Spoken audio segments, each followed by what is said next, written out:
GDS, la radio que nos une.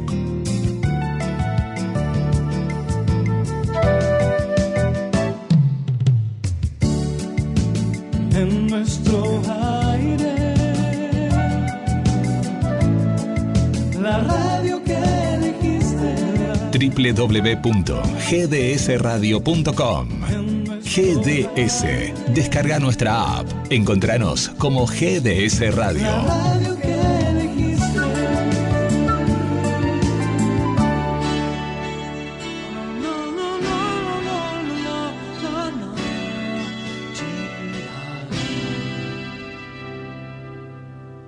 Algo en los jardines me llama sin cesar.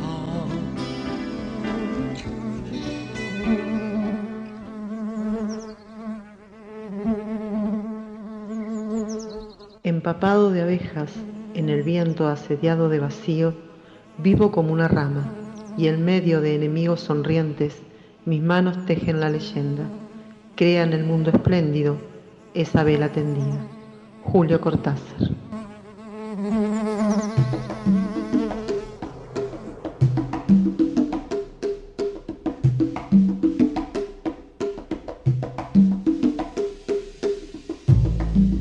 Bienvenidos, bienvenidas y bienvenides a la colmena del programa número 43 de Cómo duermen las abejas por GDS Radio, un programa de biodiversidad, humanidad, cultura y deseos. Revistas, música y siempre alguna sorpresa puede. Me presento, mi nombre es Carla Rosa y seré la obrera que produce y conduce este programa, siempre acompañada por nuestro operador Guillermo San Martino. Para comunicarse pueden hacerlo al 0223 2646 o al 0223 022 129. Hoy vamos a tener una entrevista. Si quieren también pueden entrar a eso de las 20:10 por ahí a dar la entrevista por el canal de YouTube de GDS Radio y nos pueden ver en vivo. Vamos a entrevistar a integrantes de CAL por una limpia en las escuelas. Bueno, ya hechas las presentaciones, el programa de hoy comienza así. Agua, líquido corazón, canto perpetuo. Convoco tu abrazo de líquenes, tus manos transparentes donde se encienden los astros. Quiero ser tú el pecho donde abrevan las palomas, el sueño guardado a la piedra, la casa de guijarros y arena, que se diluye en amoroso vértigo. Quiero ser tú para atisbar el universo, la voz del pétalo, el grito agónico del tiempo que no cesa. Te recibo en mis ojos de cielo sin nubes, para que me arrebates el reposo, para que llenes de voces tempestuosas mi silencio. Rompe el sosiego de pan y leche, y restitúyeme al diluvio, al trueno. Tal encantamiento desatará el poema, el beso contenido lavará mi alma. Claudia Trujillo.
Yale, yalubao, yale, omi, yale, ayabao, mio.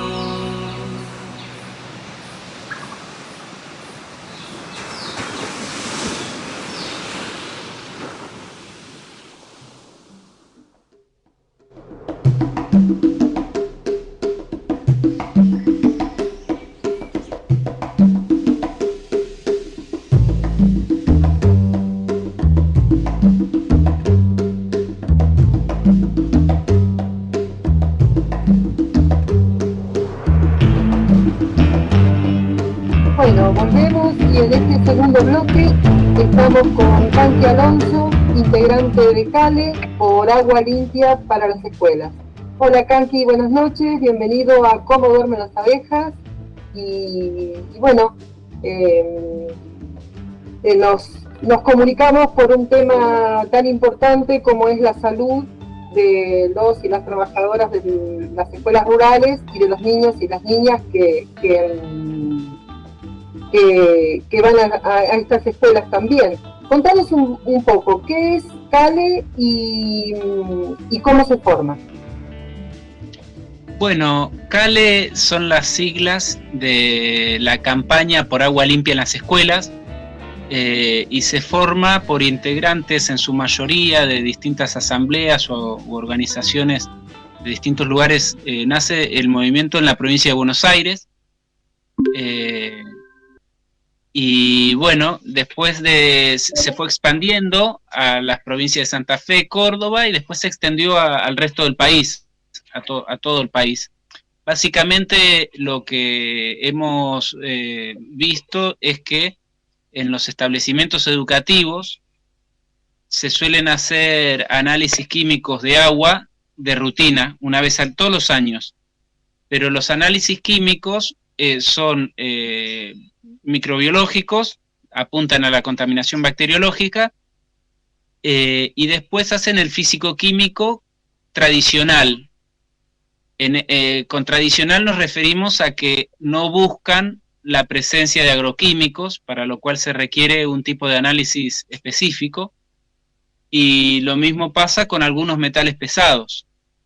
Entonces, la comunidad educativa confía en el carácter técnico de los informes, pero se genera una falsa conciencia de lo que está haciendo el agua, porque cada vez que se han realizado estudios independientes con grupos de universidades a monitorear las aguas de distintas escuelas, han encontrado con un nivel de porcentaje muy elevado, que en la mayoría de las escuelas el agua, por una o por otra razón, está presentando contaminación que pone en riesgo la salud tanto de la población de estudiantes como de la gente trabajadora de la escuela, y obviamente también en esas escuelas estamos refiriéndonos en su mayoría a aguas de pozo, pero también en algunos partidos de la provincia de Buenos Aires, la propia agua que entrega la municipalidad tiene trazas de agroquímicos, de plaguicidas. Entonces lo que estamos viendo es que hay una contaminación sistémica en todo en todo lo que sería el ciclo del agua, y que el agua de las escuelas no está exenta de esa contaminación, y hay una responsabilidad por parte de las autoridades que lo invisibilizan y siguen haciendo los análisis químicos, el físico-químico tradicional, y es una manera de generar esa sensación en la comunidad educativa y en los profesionales de que el agua es segura, pero en realidad es segura mientras no se busquen estos otros plaguicidas, ¿no? O analitos que no están siendo. Claro, por eso es importante buscar estos metales pesados que están en las napas, en la tierra. ¿Y por qué esos metales pesados están? ¿A qué se debe que esos metales pesados se encuentren en el agua? Bueno, hay distintas... Cada elemento que uno busca, se le llama analitos cuando se buscan en un análisis químico, puede presentar distinto origen. Por ejemplo, el arsénico suele aflorar de las partes más profundas de las napas de agua. Y es un tipo de sal que contamina y que produce daño a la salud, y que el gobierno de alguna manera invisibiliza, ¿no?, el arsénico. La fuente en su mayoría es natural. Lo que no es natural es el nivel de afloración del arsénico, porque en la medida que hay más extracción del recurso de agua subterráneo, se va acercando más la capa de contaminación de arsénico a lo que vendría a ser la parte de la napa de agua de donde se extrae para uso consultivo, ¿no? Entonces el arsénico también está vinculado en zonas que tenían índices bajos de arsénico, donde hay sobreexplotación del recurso de agua. El arsénico tiene una tendencia a ir subiendo. Después hay otros metales como el cromo u otros metales que están vinculados a las industrias. Y después, los plaguicidas se reparten por todo el territorio porque tienen una deriva terciaria, le llaman, que es como una vez que pulverizan los agroquímicos en el campo, se produce algo que se llama inversión térmica, que es un fenómeno atmosférico en el cual cuando baja el sol, llamamos bruma, ¿no? Rocío, ¿no?, que es la temperatura caliente de la Tierra, del aire caliente, que se enfría en las capas superiores de la atmósfera, enfría densa y baja en forma de gota. Después de una pulverización, gran parte del producto de estos plaguicidas vendría a ser como que el aire caliente de la Tierra se eleva y se condensa y vuelve a caer ese plaguicida kilómetros de distancia del campo donde fue aplicado. Ese mecanismo es por el cual se explica que haya plaguicidas en plenos centros urbanos, como en la ciudad de Buenos Aires o en la ciudad de La Plata, o en el pleno centro de la ciudad de Mar del Plata. Se han medido plaguicidas como clorpirifos en distintos estudios, ¿no? Y esos estudios específicos no los realizan desde el Estado, sino que los realizan de particulares porque el Estado no quiere realizarlos, o no tiene los reactivos para hacerlo, o no hay un interés en que eso se sepa. Bueno, básicamente hay todo un debate con la pregunta que acabas de hacer de qué es el Estado, quién es el Estado, dónde está el Estado, porque las universidades públicas son parte del Estado, y la mayoría de los análisis se han hecho con gente que hace trabajos de extensión universitaria. Son científicos de universidades públicas que tienen un compromiso con el territorio, con la población, tienen un compromiso mayor al que otras personas tienen con las empresas. Entonces hay quienes usan la universidad pública para obtener un privilegio y obtener un trabajo en una empresa contaminante, como puede ser Syngenta, Cargill o Atanor, y otras personas que usan la misma universidad pública para poder tratar de brindar soluciones a los problemas que tiene la gente. Entonces ahí hay una decisión política por parte de la persona que se forma en ciencia, si va a poner ese conocimiento científico, invertirse toda la población para mantener una universidad pública al servicio de una causa popular, al servicio de la salud de las mayorías, o al servicio de personal de hacer una carrera como científico o científica laureada por empresas que entregan premios y que generan puestos de trabajo o líneas de investigación financiadas, ¿no?, por estas empresas. Así que... Claro. Sí, es complejo. Bueno, tenemos el ejemplo del doctor Carrasco, que hizo toda su carrera de investigación en cuanto a los agrotóxicos y cómo eso influenciaba en la salud de las distintas poblaciones. Contanos un poquito también de cómo el tema de agrotóxicos y el no control del uso de estos agrotóxicos influye muchísimo en la contaminación del agua. Bueno, en principio, recordemos que Carrasco, cuando publica el informe conocido como informe Carrasco, en el que demuestra que el glifosato genera teratogenia, o sea, formación de monstruosidades en anfibios compatibles a humanos, lo hace porque él escucha los testimonios de los territorios, él visita los pueblos fumigados, escucha a la gente y a partir de ahí hace un diseño experimental en el cual logra demostrar in vitro la generación de malformaciones en renacuajos. Él estaba como presidente del CONICET y le costó haber publicado. Sin embargo, bueno, quedó como un faro en la conciencia política de lo que es la ciencia, en la Argentina y en el mundo, creo, y en la región. Ahora, con respecto a lo que comentabas, ¿no?, sobre el mal uso de agroquímicos, en realidad no hay otro uso, o sea, no hay un buen uso de agroquímicos.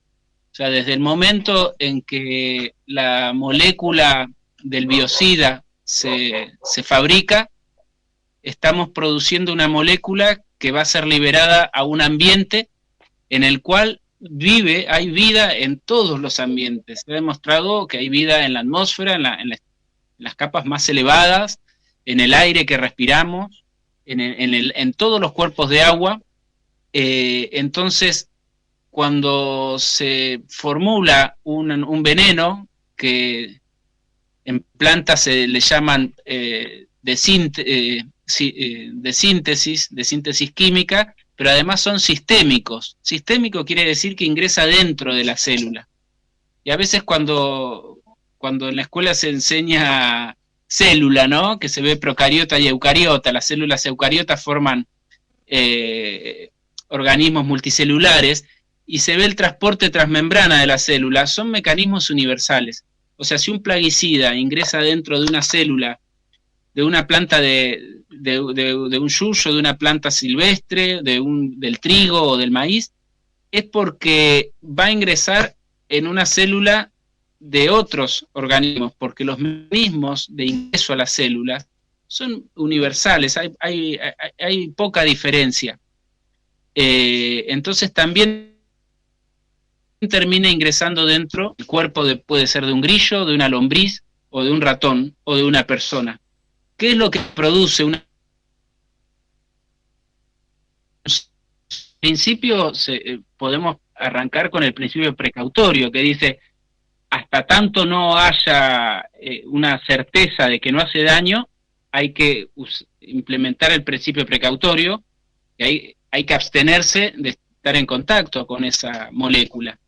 Los organismos vivos estamos acá por millones de años de evolución, y cuando se genera una molécula de este tipo, tan fuerte, que ingresa dentro de un sistema, de una célula, y modifica la síntesis generalmente de alguna enzima, como el glifosato, que modifica la enzima del arrubisco y no le permite a la planta realizar la fotosíntesis, quizás en su momento no estaba investigado qué producía en el cuerpo de un mamífero. Con los años aparecieron más de 1000 estudios científicos que comprueban el daño al glifosato. Pero lo que sí podemos saber, sin ser avesada a la persona en química o en biología, es que son moléculas que están diseñadas para interrumpir el metabolismo celular.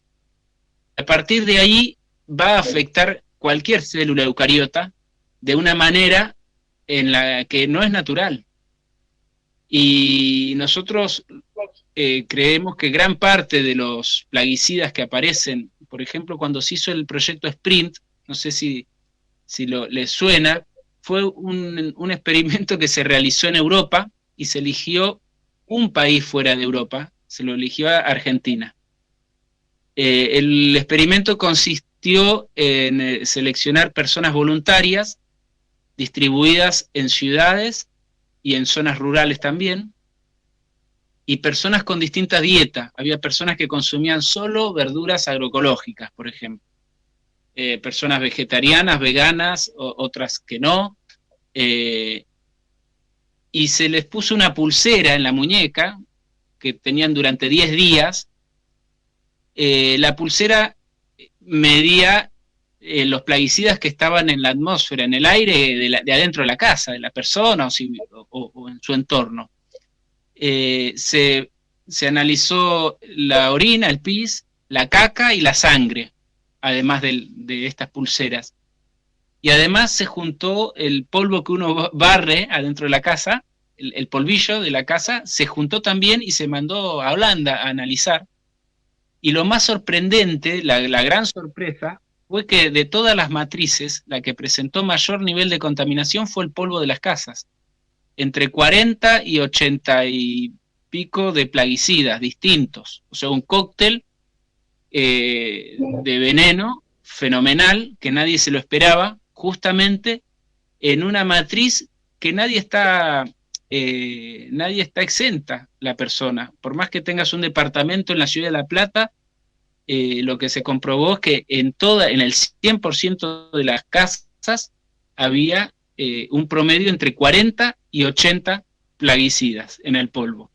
O sea que no hay realmente una persona que esté exenta de este modelo de uso.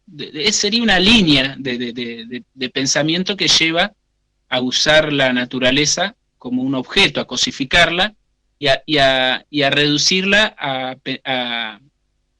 a hipótesis muy lineales, muy simples, digamos. La vida, si hay algo que nos ha enseñado, es que es muy diversa, que está llena de excepciones, y que es sumamente compleja, y no se puede reducir a ser un veneno que afecta solo a una planta y que no va a alterar el resto de los organismos vivos, porque justamente compartimos gran parte de los genes con el resto de las especies, ¿no? Sí, y el tema de el agronegocio y los agrotóxicos tienen su contracara, que son la agroecología y el intentar llevar una forma de cultivar diferente a esta que nos impone el capitalismo. Pero también, ¿qué nos podés decir? ¿Se está llevando adelante? La España lo que intentó en sus primeros años fue poner a las autoridades, porque hay responsabilidades, digamos, del Estado, pero nosotros entendemos que el Estado está formado por personas que ocupan cargos y que esos cargos tienen responsabilidades exclusivas. Entonces, de las primeras acciones que realizamos en la campaña fue enviar una notificación fehaciente en su origen a los 135 municipios de la provincia de Buenos Aires, y después esa estrategia se extendió al resto del país, solicitándole a los consejos escolares que realicen un análisis integrales del agua, no los de rutina que venían realizando, sino que busquen la determinación de la presencia de plaguicidas y de metales pesados. En algunos consejos escolares hubo un recibimiento, fueron permeables, pero en muy pocos. En la mayoría, o no contestar nota, o contestar cualquier cosa. La estrategia más evasiva que tienen es directamente no contestarla, no contestar la nota y hacer como si nada hubiera pasado. Entonces, bueno, la situación está en construir una masa crítica, digamos, en empezar a hablar de estos temas, sobre todo en los ámbitos escolares y en los ámbitos sociales, para que la gente empiece a reclamar, porque lo que se necesita es que haya más gente que esté enterada, que los análisis que realizan los consejos escolares no cubren todos los distintos tipos de contaminación que puede tener, particularmente estos, y con los plaguicidas se le agrega otro problema, que es que no es una problemática en realidad, porque del otro lado hay sujetos que promueven el uso de plaguicidas. Entonces, más que una problemática, pasa a ser un conflicto, porque cada vez que se denunciando de todas las matrices ambientales, hoy hablamos del polvo de dentro de las casas, pero bueno, los alimentos vienen con plaguicidas, o sea, uno está comiendo una manzana que tiene entre 6 y 15 plaguicidas, y cuando hacemos una ensalada con 3 o 4 ingredientes, empezamos a tener entre 6 y 9 plaguicidas en cada uno de los ingredientes. O sea, estamos comiendo un cóctel químico que nadie puede determinar a ciencia cierta cómo van a reaccionar esos 15 o 16 plaguicidas que tenemos en un plato de comida, ¿no? De ensalada. Sí sabemos que no pueden generar nada bueno. No hay ningún plaguicida que sea benéfico para el cuerpo.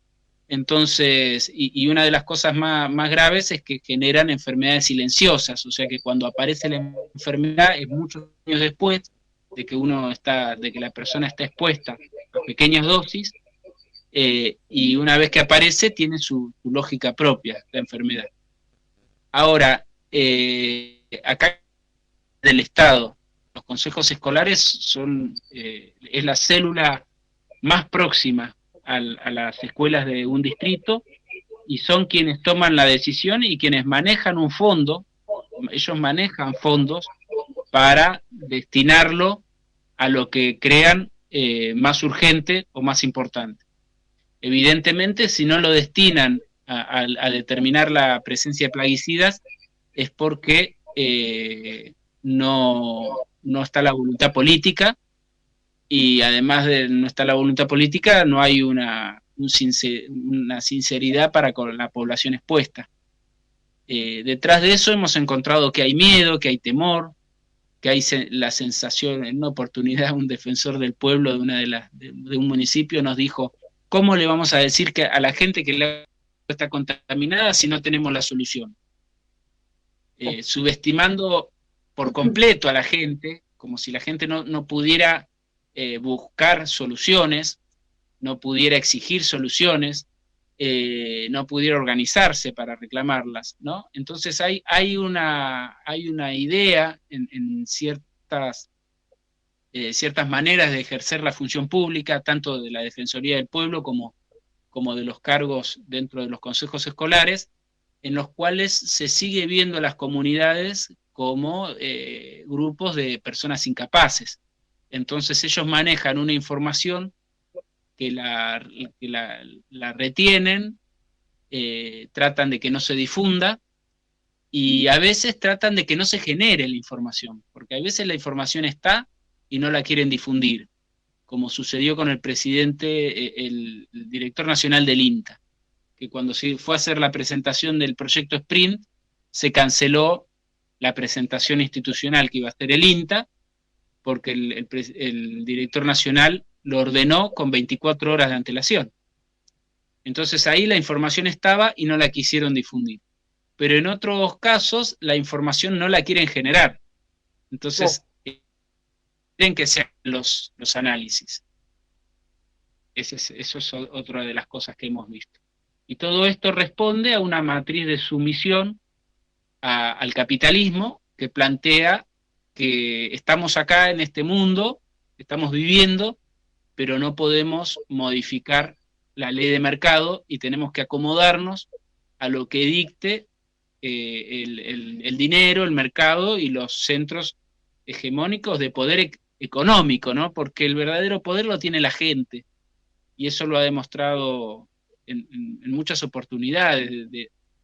Vale recordar el campamento fuera Monsanto, en Argentina, Córdoba, cuando un grupo de personas, vecinos del lugar, decidieron impedir el acceso a la construcción de la fábrica de semillas de Sudamérica.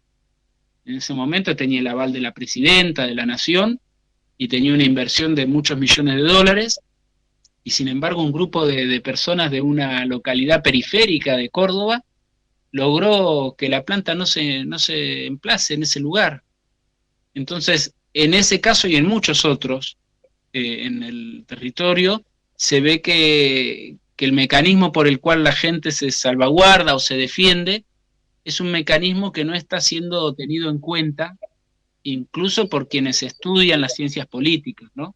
Que siguen manejando categorías de hace 50 años, como el movimiento de masa, la conducción, que son por los cuales no podemos explicar cómo sucedió lo de Malvinas Argentinas Córdoba, ¿no? Donde no había conducción. Bueno, tenemos el chubutazo, otro ejemplo más claro, como fenómeno social que nos viene a enseñar o a poner la praxis, ¿no? Cómo va por delante de las teorías, digamos. Sí, sí. Lo de Malvinas Argentinas es un ejemplo maravilloso, pero también fue una realidad que al pueblo, ¿no? lo interpeló porque era una epidemia el cáncer, ¿no? Nosotros hoy no nos damos cuenta en la ciudad que el cáncer es una epidemia también. Y es un genocidio silencioso el tema de los agroquímicos y este sistema capitalista, este agronegocio, es una forma de un genocidio silencioso. ¿No? No sé. Sí. Ahí en Malvinas Argentinas Córdoba se comienza a organizar la gente. Recuerdo una anécdota en la que cuentan que una de las mujeres que estaba viviendo en el barrio, que no había llegado hacía mucho, hacía años nada más, se entera del proyecto y había visto la documental El Mundo Según Monsanto. Entonces, cuando va a comprar carne a la carnicería del barrio, el carnicero estaba ahí hace muchos años, era casi un club social la carnicería, le comenta al carnicero, y el carnicero la trata como de ignorante, le dice: usted no sabe nada, señora, ellos van a traer trabajo acá. Y a los 2 o 3 días la vecina esta le lleva el documental grabado en un CD, le dice: yo quisiera que usted vea esto. El carnicero vio la documental y después él alquiló un salón para hacer la primera reunión vecinal.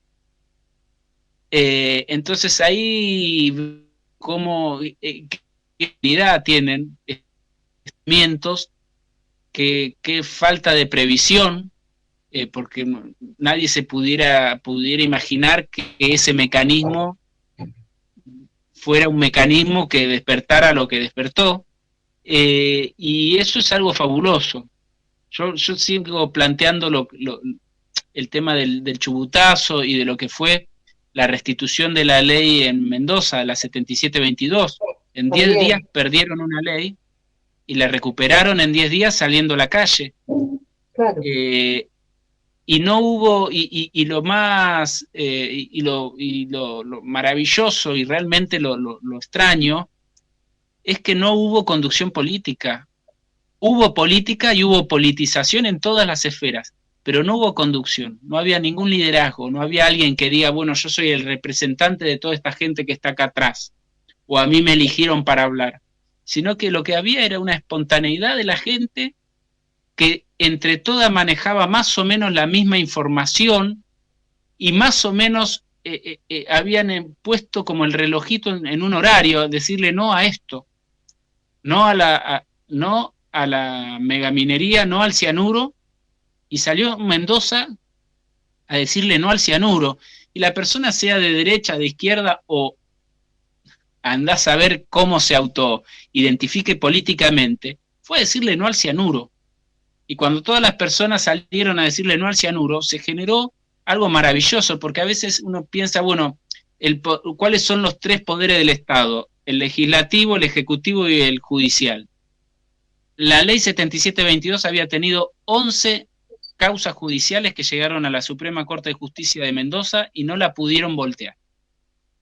Pero el deliberante sancionó una nueva ley en pleno ejercicio de sus facultades como diputados, Y el gobernador la promulgó en pleno ejercicio de sus facultades como gobernador.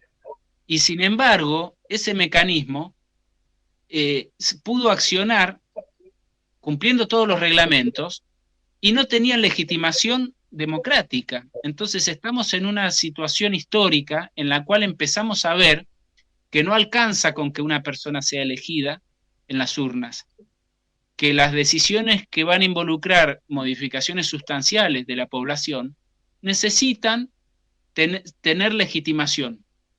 Y cuando no la tienen, aparecen estos fenómenos sociales, políticos, culturales, que generan algo impensado, ¿no? Que la ley fue restituida a los 10 días, o que la zonificación minera que iban a hacer en la meseta patagónica, en Chubut, no la lograron hacer porque la gente salió a decir que no. Entonces, con los agroquímicos, de alguna u otra manera, va sucediendo eso, pero en microespacios. En algún momento en la ciudad de Mar del Plata hubo mucha gente comprometida y se logró el fallo de la Suprema Corte, la medida cautelar, en la cual se fija, la cautelar básicamente lo que hace es hacer valer la ordenanza del 2008, una ordenanza 18.740, y la ordenanza esa fue sancionada en un momento en el cual el sector productivo no estaba al tanto de lo que estaba trabajando el Consejo Deliberante de la Ciudad de Mar del Plata. La población tampoco. Cuando se sancionó la ordenanza y se dieron cuenta a quiénes afectaba, qué intereses, bueno, no la quisieron aplicar. Y ahí con la Asamblea Paren de Fumigarnos presentamos un recurso de amparo, cayó en un tribunal de familia y ordenó en 20 días al intendente a reglamentarla. Cuando la reglamentaron les dieron un año más para adecuarse a la norma, porque ellos siempre hablaron de que para dejar de usar agroquímicos y hacer producción orgánica o agroecológica, se necesitaba una transición. El verso, la gran mentira de la transición. Estábamos en el año 2011 y hablaban de transición.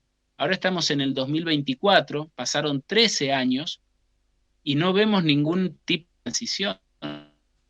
Sí vemos algunas personas como productores han abandonado los plaguicidas porque han tomado conciencia, pero no vemos ningún real de cambio desde el Estado y desde ¿no? del agro. Todo lo contrario, cada campaña se usa más plaguicidas.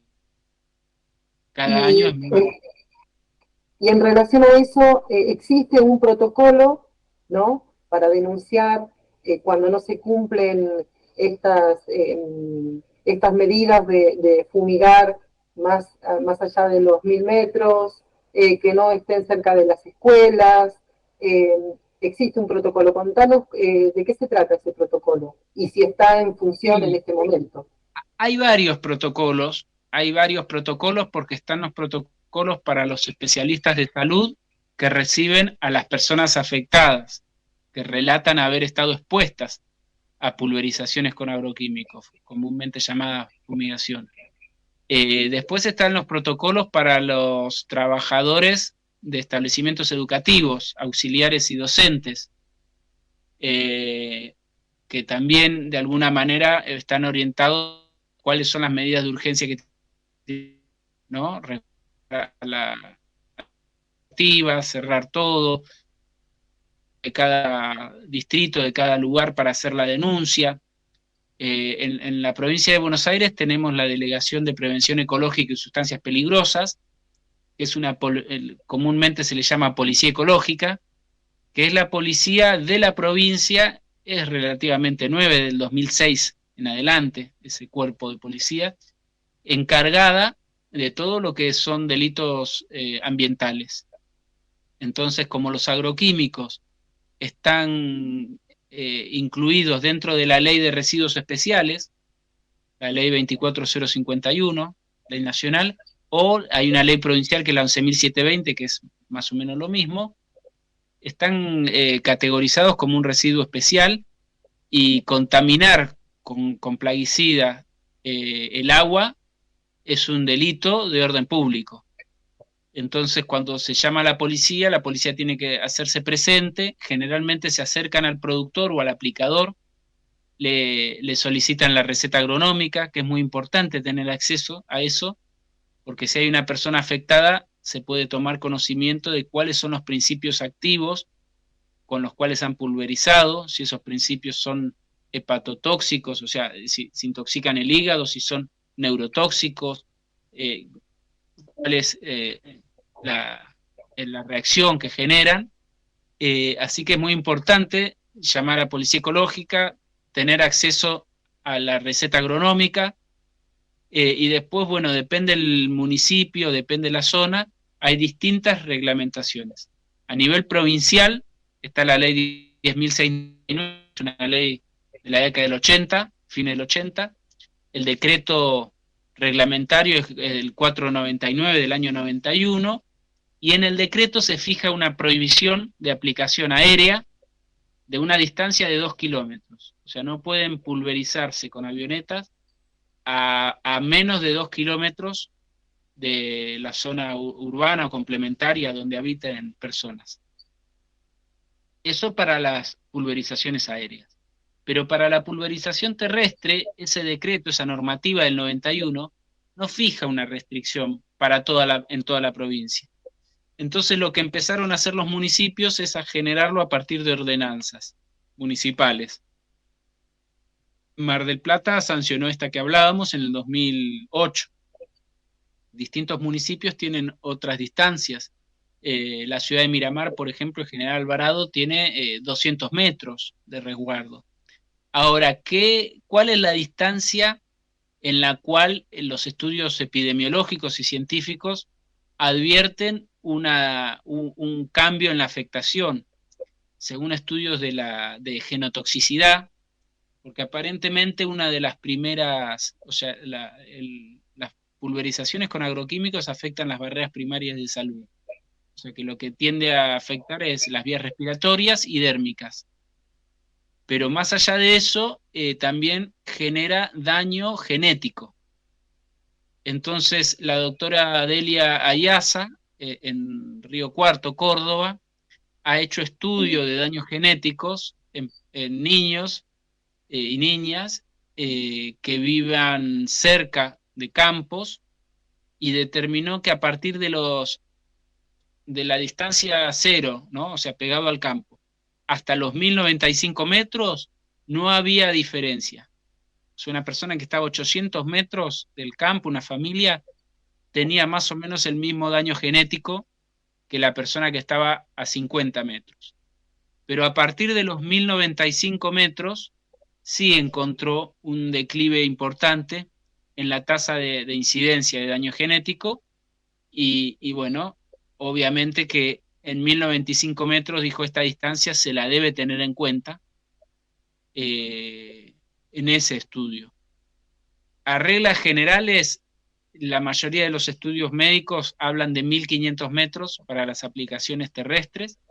Es lo que recomendó en el primer encuentro de médicos de pueblos fumigados de la Argentina en el 2010, en la Universidad de Córdoba.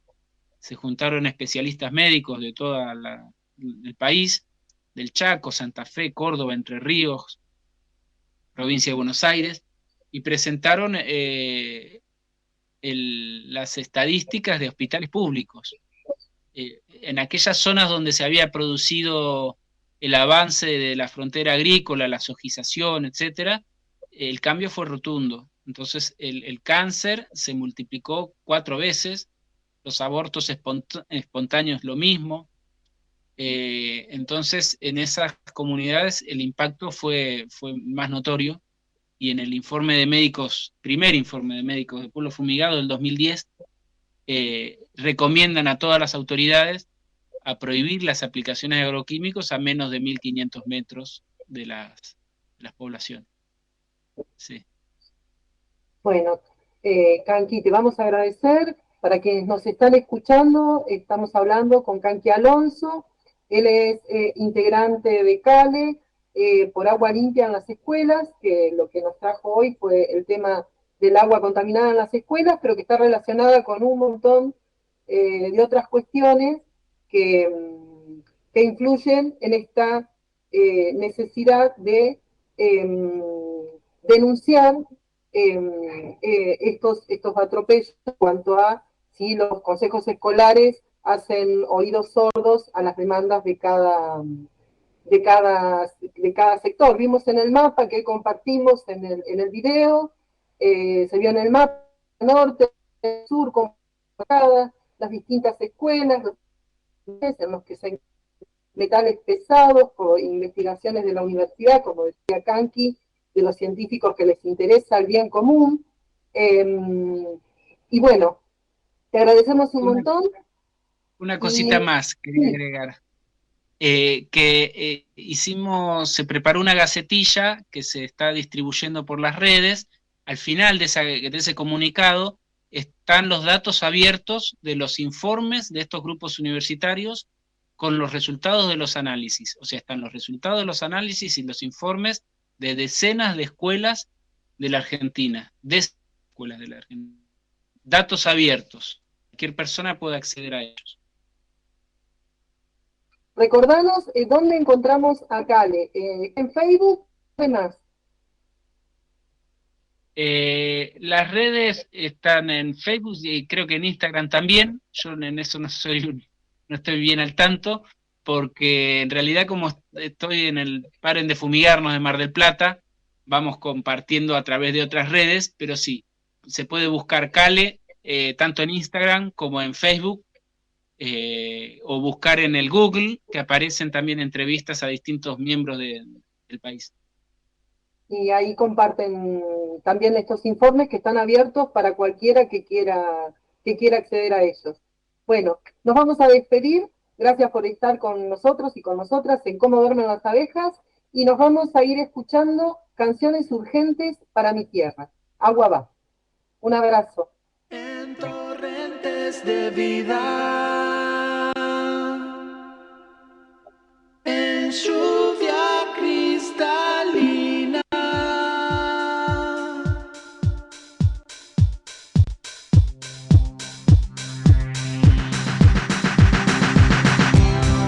agua va allí donde brota la vida, vertientes que cantan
caracol juega al infinito.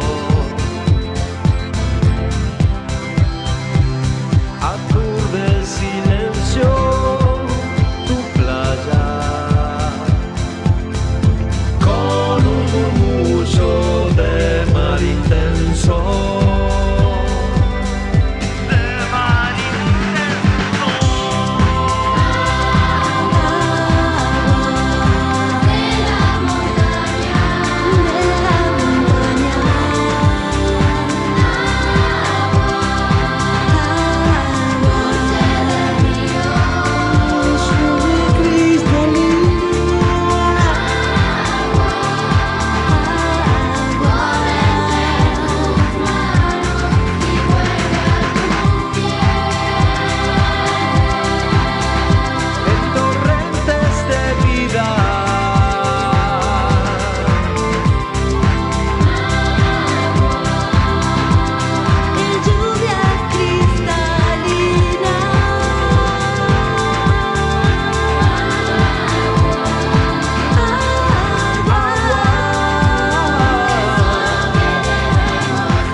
Artesanías en cerámica y madera, tazas, platos, jarros, trabajos en torno alfarero y escultóricos combinados con madera.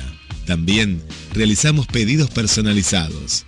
Hacemos entregas sin cargo dentro de Mar del Plata. Comunicate al 153 02 2129 o visitanos en nuestras redes Instagram y Facebook. Nos encontrás como Cerámica El Hornero, con la calidad de siempre.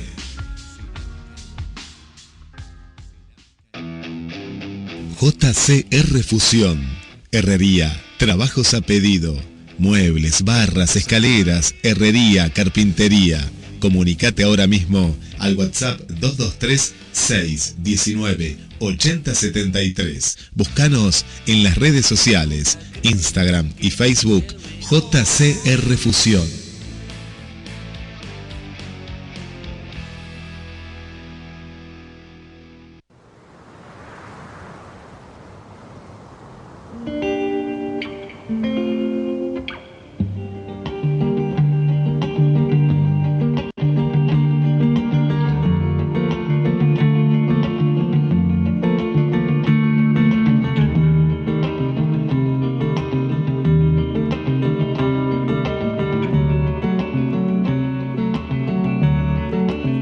Una mitología que esconde el colapso ecológico, por Yayo Herrero. Resulta fundamental analizar y comprender sobre qué piso se sostiene nuestra cultura, cuáles son los dogmas y mitos a través de los que interpretamos y actuamos en todo lo que nos rodea para intentar influir en los imaginarios que lo sostienen. Por ello, un empeño fundamental en el trabajo ecologista es la deconstrucción de los imaginarios con los que comprendemos el mundo y actuamos en él. Conviene desvelar algunas de sus ficciones para recomponer un conocimiento que permita reorientar la economía y la sociedad y nos permita comprender la subjetividad que se ha construido fruto de esa cultura. En este trabajo de revisión, las perspectivas que ofrecen algunas visiones heterodoxas de la economía crítica, como son la economía ecológica y la economía feminista, realizan una aportación muy relevante. Tal y como hemos sostenido en estos trabajos, se enumeran a continuación algunas de las creencias que sostienen esta visión distorsionada. Primer mito del fundamentalismo económico: la producción puede desvincularse de la vida. La economía capitalista reduce el concepto de valor al de precio, desplazándose el peso desde el valor de uso y la satisfacción de necesidades al valor de cambio y la generación de beneficios. Esta reducción hace desaparecer del campo de análisis económico todo aquello que no se cambia por dinero. La mayor parte de lo que sostiene materialmente la vida humana desaparece de la economía, aunque siga siendo imprescindible para mantener la vida. La reducción del campo de valor a lo exclusivamente monetario expulsa del campo de estudio económico la complejidad de la regeneración natural y todos los trabajos humanos que no formaban parte de la esfera mercantil, que pasa a ser invisible. La producción pasa a ser cualquier proceso en el que se produce un aumento de valor, medido en términos monetarios. Cuando la producción se mide exclusivamente en euros, la economía y la sociedad dejan de preguntarse por la naturaleza de lo que se produce, por las necesidades que satisface, y se pierde la capacidad de discriminar entre aquellas producciones necesarias para sostener la vida humana y aquellas otras producciones que destruyen la posibilidad de mantenerla. Para construir una economía adecuada a los seres humanos, la producción tiene que ser una categoría ligada al mantenimiento de la vida y el bienestar de las personas. Y además debe ser compatible con la vocación de los territorios y los ritmos de la naturaleza. Hay producciones que son socialmente necesarias y otras socialmente indeseables. Por más duro que resulte decirlo en un momento en el que el desempleo está disparado, distinguir entre ambas es imprescindible y los indicadores monetarios al uso no lo permiten.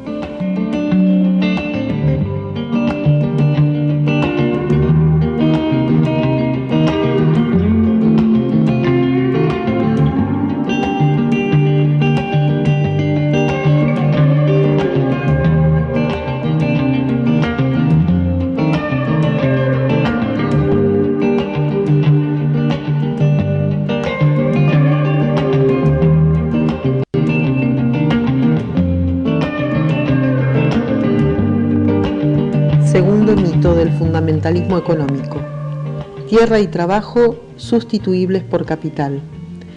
La teoría económica neoclásica postula que tierra y trabajo son siempre sustituibles por capital, pero para producir cualquier cosa hace falta trabajo humano, tierra, minerales, energía y la capacidad de regeneración de los ciclos naturales.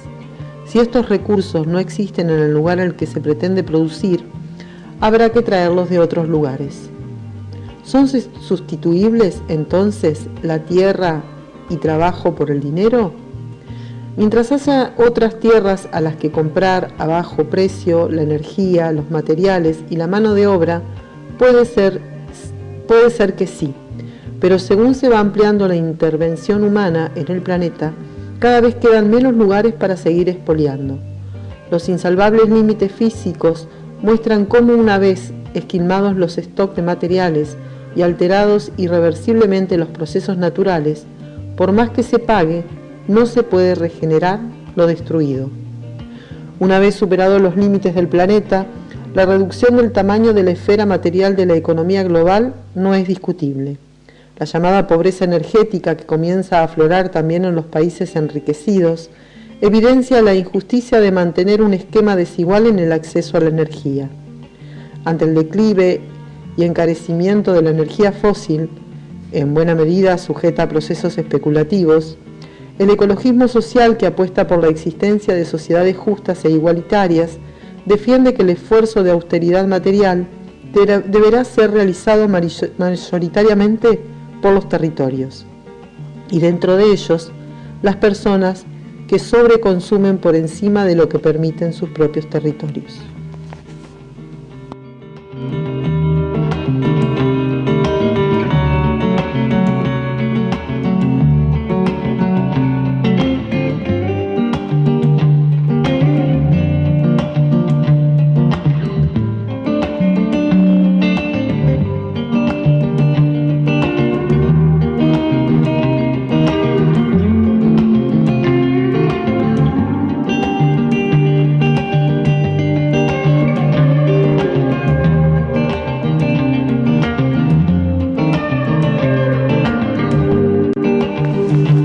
Tercer mito del fundamentalismo económico: producir más es siempre mejor.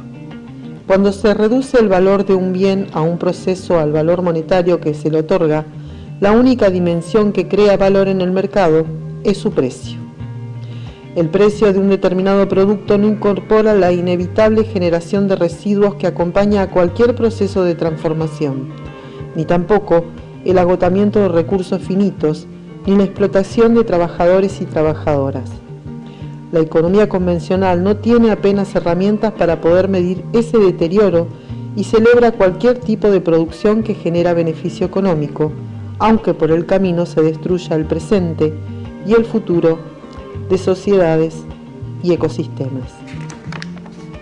Así, ignorando la externalidad negativa, es como se ha llegado a construir el dogma intocable de la economía convencional, el que defiende que cualquier crecimiento económico, independientemente de la naturaleza de la actividad que lo sostiene, es positivo en sí mismo, constituyendo la única forma de garantizar el bienestar social. La necesidad de que la economía crezca sirve de justificación, lo mismo para arrebatar derechos laborales que para destruir el territorio, para eliminar servicios públicos o para reformar el Código Penal. Y las personas lo tenemos tan incorporado en nuestro esquema racional que apenas escuchan voces críticas que denuncian la falacia y el riesgo de perseguir el crecimiento económico como un fin en sí mismo, sin preguntarse a costa de qué, para satisfacer qué y quién se apropia los beneficios de ese crecimiento.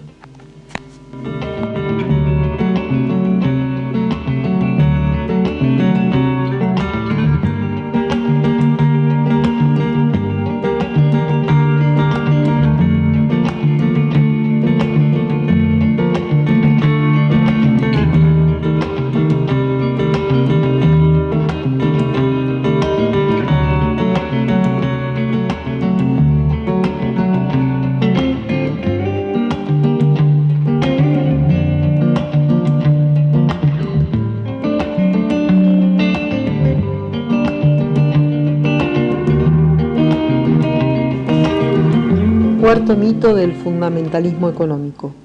Trabajo es solo lo que se hace a cambio de salario.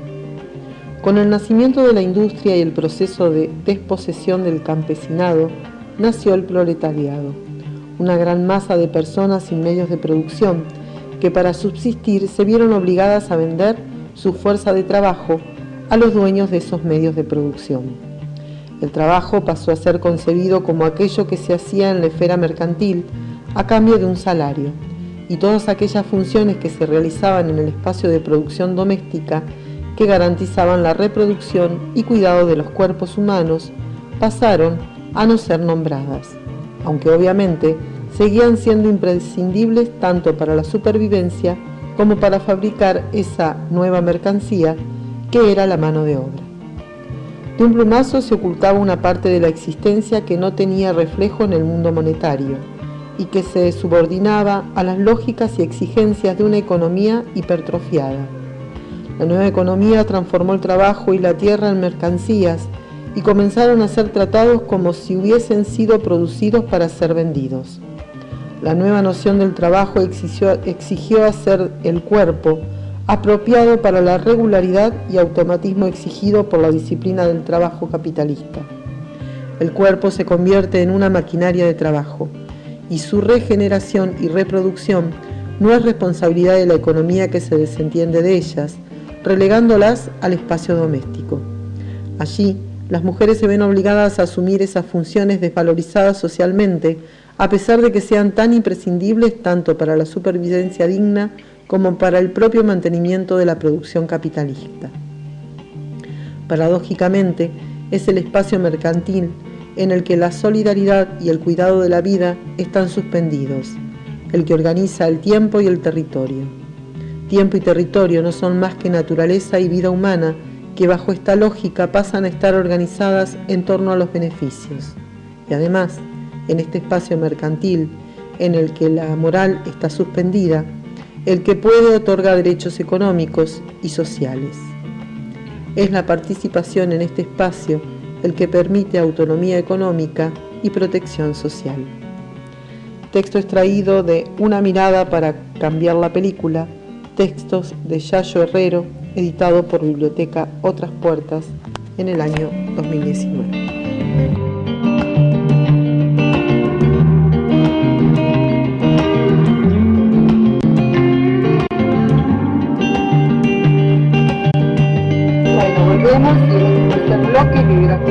Guillermo nos pasamos un poquito del tiempo, pero gracias a Guillermo en la operación, que siempre nos da el espacio, pudimos completarlo.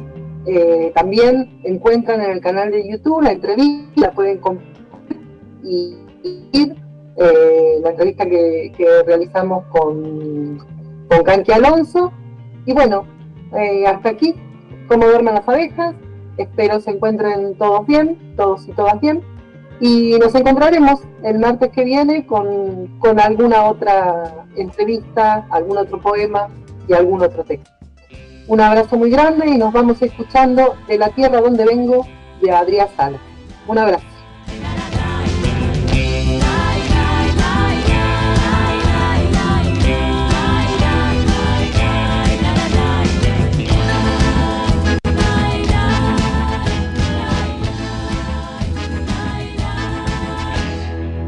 El corazón en vela, el alma en vilo, vuela una bala que va cortando el hilo y grita patria o muerte, no hay meta sin camino.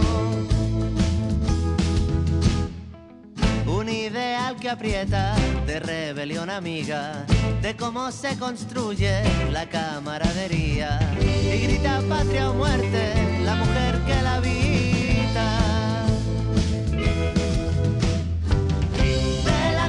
Donde vengo, nace la semilla de la tierra donde vengo, clandestinidad de la tierra donde vengo, lejos de la orilla de la tierra donde vengo, quedará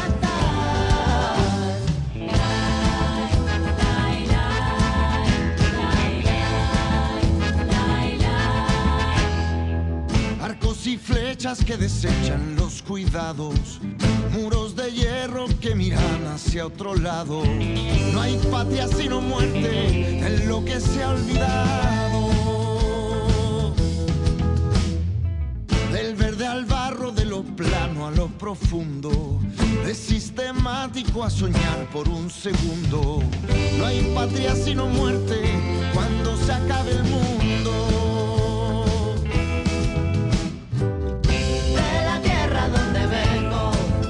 La semilla de la tierra donde vengo, clandestinidad de la tierra donde vengo, lejos de la orilla de la tierra donde vengo, quedará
Una estación muy especial. Llenamos de color el aire. GDS Radio Mar del Plata, la radio que nos une. GDS Radio Mar del Plata. Buenas canciones, entretenimiento, compañía.